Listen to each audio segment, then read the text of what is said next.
Assalamualaikum, selamat siang saudara-saudara petani Indonesia sekalian. Pada hari ini saya mau sharing ilmu, sharing pendapat, berbagi teknik dan cara untuk perlakuan di pembibitan kelapa sawit.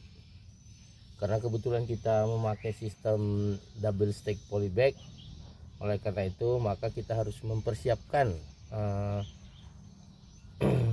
pembibitan awal atau biasa disebut dengan planor seri. Nah, di sini saya mau menunjukkan, karena kita menggunakan polybag ukuran A14, tingginya kemudian diameter 10.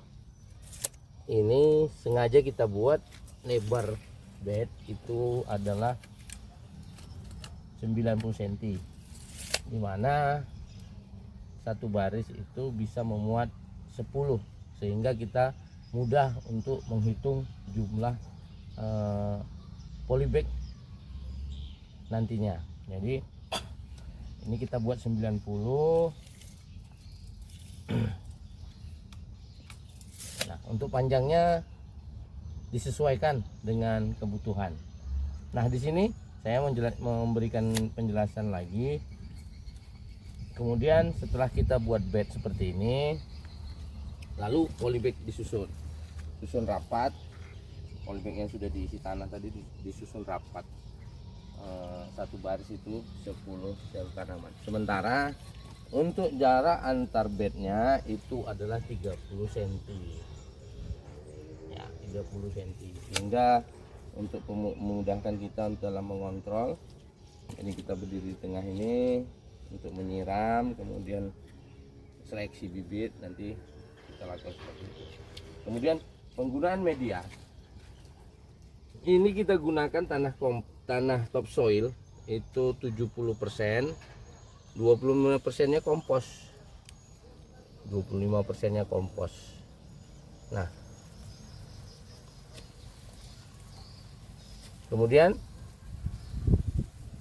tanah-tanah ini nanti kita lihat dengan indikator kesuburan tanahnya. Bentar ya, kita ini alat ukur indikasi kesuburan tanahnya. Ini kita beli alat ukurnya. Nah, ini indikasi untuk pengukuran nitrogen, kandungan nitrogen, kemudian kandungan K-nya, K2O, kemudian kandungan P. Jadi ini unsur hara makronya ya. Coba kita lihat. Kita lihat di sini. Nah,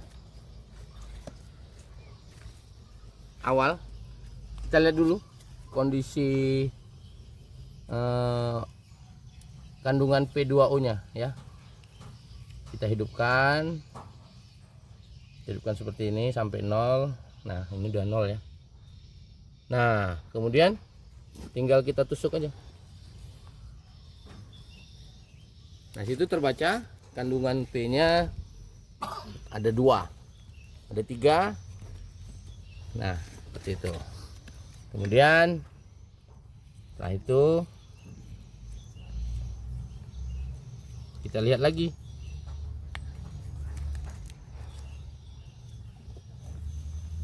kandungan K ya, kita hidupkan juga. Sudah hidup.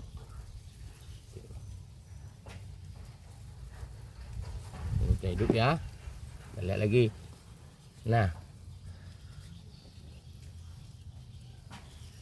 K-nya ada 5 ya. Oke. Kemudian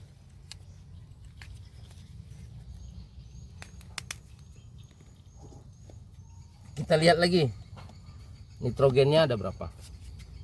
Hidupkan lagi. Nah, ini untuk nitrogennya.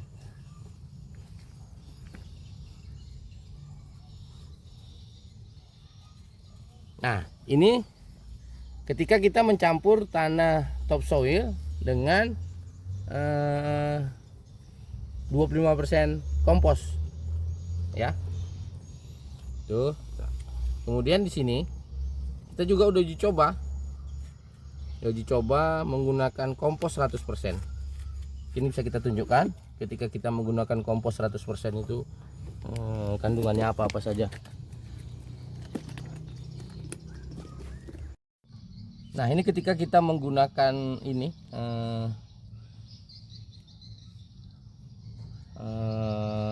kompos murni dari Janjang Kosong. Coba lihat ini K ya, kita lihat indikasinya K, kita lihat ukuran. Nah coba lihat.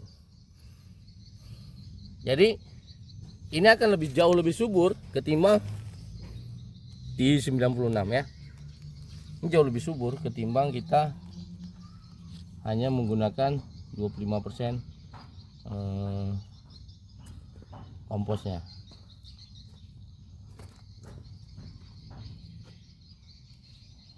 Oke, udah mati. Belum.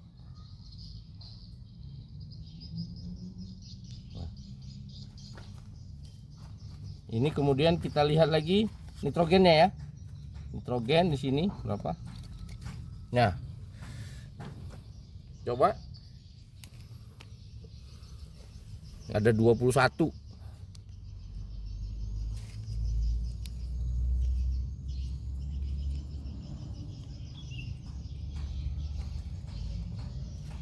Nah, kita buktikan P-nya berapa pula. Ya, P-nya. Ini kandungan untuk mengukur P. Kita lihat P-nya ada berapa di sini. Nah, 33, saudara-saudara. Jadi, kesimpulannya tanah kompos ini baik karena kandungan unsur haranya sudah tercukupi, sehingga kalau kita gunakan sebagai media akan jauh lebih baik. Tapi kembali lagi mungkin kosnya lebih tinggi. Jadi untuk satu polybag kecil ini itu kosnya Rp400 per polybag. Jadi di sini tinggal petani kelapa sawit menyimpulkan apa yang kira-kira cocok untuk melakukan pembibitan kelapa sawit. Kita mau coba tes ini media dengan 25% composting dari Janjangan kelapa sawit. Kita coba indikasinya, kita lihat untuk mengukur K2O nya berapa persen di sini K2O nya.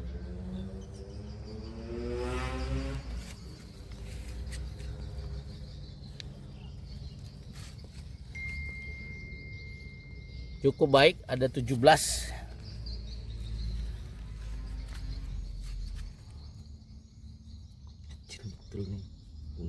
Ada 17.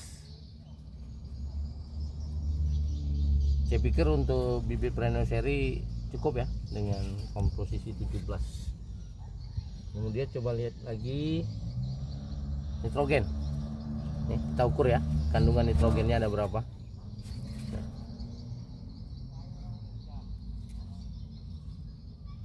Nih.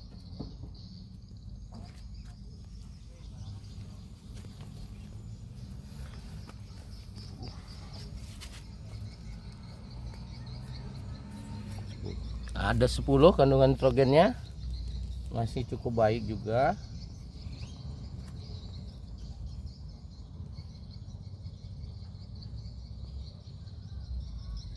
Kemudian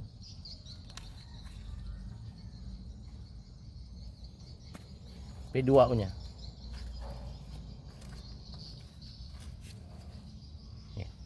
kandungan P2O nya kita lihat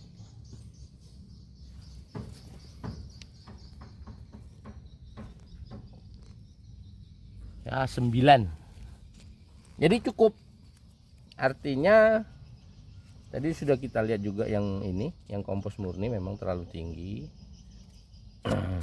Dan ini dengan 25% saya pikir cukup lah untuk jadikan media pembibitan perennial seri.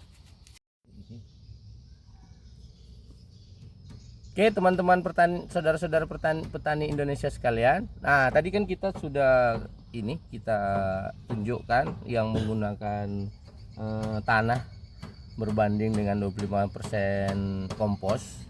Tapi yang di sana tadi kita buat tanah merah ya, tanah merah yang topsoil merah. Nah kalau ini topsoil merah, terus kemudian kita tambah dengan 5% pasir. Jadi coba kita lihat komposisi kandungannya di sini.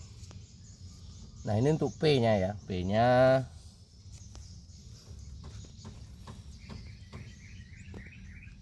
nah P-nya hanya 7 ya, P-nya hanya 7.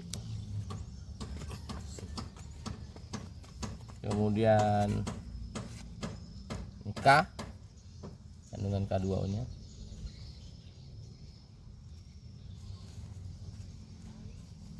K-nya coba kita perhatikan.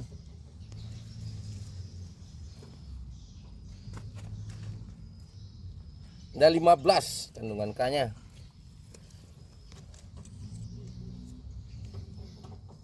Kemudian nitrogennya kita lihat berapa.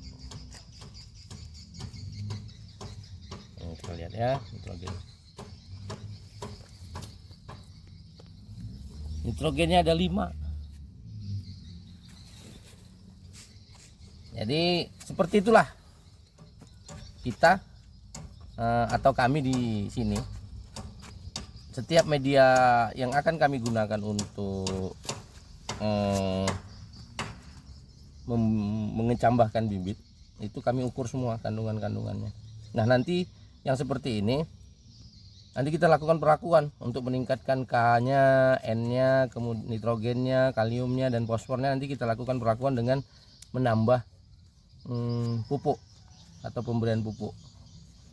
Mungkin kita gunakan NPK atau kita menambahkan dengan urea, sehingga